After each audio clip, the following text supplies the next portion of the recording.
Hello বন্ধুরা, good evening. আমি হচ্ছি তনু। আমার ছোট্ট পরিবারে তোমাদের সকলকে জানাই অনেক অনেক সুস্বাগতম। সবাই কেমন আছো? আশা করি ভালো আছে। অনেকদিন পরেই তোমাদের কাছে আমি ভিডিও নিয়ে হাজির হয়েছি, মানে ব্লগ নিয়ে। তা আজকে হচ্ছে অক্ষয় তৃতীয়া। সবাইকে জানাই শুভ অক্ষয় তৃতীয়ার প্রীতির শুভেচ্ছা ও ভালোবাসা।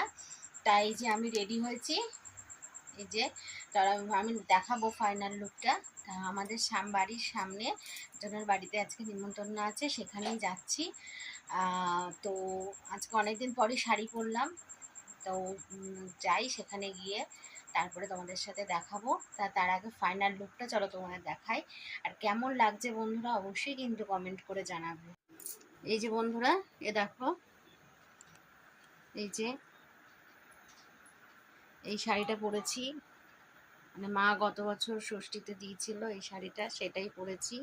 আর এই যে হাতে এই যে অক্সিডাইসের, গলায় অক্সিডাইসের জুয়েলারি, সিম্পল সাজ। কেমন লাগছে বন্ধুরা অবশ্যই কমেন্ট করে জানাবে। তো এই যে পিসি ওদিকে রেডি হয়ে গেছে, আর ওদিকে মাও রেডি হয়ে গেছে। তো এবার আমরা বেরোবো।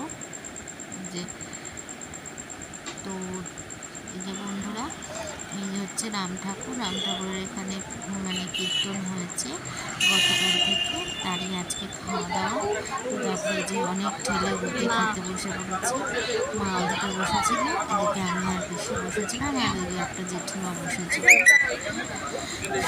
দেখো বন্ধুরা কত ভিড়। তাও ফার্স্টে দিয়েছিল খিচুড়ি, লাবড়া, তারপরে দিয়েছিল হচ্ছে পোলাও, আলুর দম, সিন্নি, পনিরও ছিল, কিন্তু এর জন্য দেখাতে পারিনি। চাটনি, পাঁপড়, পায়েসও ছিল। তো যাই হোক, তারপরে যে বাড়ি চলে এসেছিলাম। তো আজকের ব্লগটা কেমন লাগলো অবশ্যই কমেন্ট করে জানাবে। আর আমার চ্যানেলে নতুন বন্ধু হয়ে থাকলে চ্যানেলটিকে সাবস্ক্রাইব করার অনুরোধ রইল। পাশের বেল আইকনটিকে ক্লিক করে দিও, যাতে সবার আগে নোটিফিকেশান তোমাদের কাছে পৌঁছায়। তো সবাইকে শুভরাত্রি, সবার ভালো থাকো, সুস্থ থাকো, টাটা।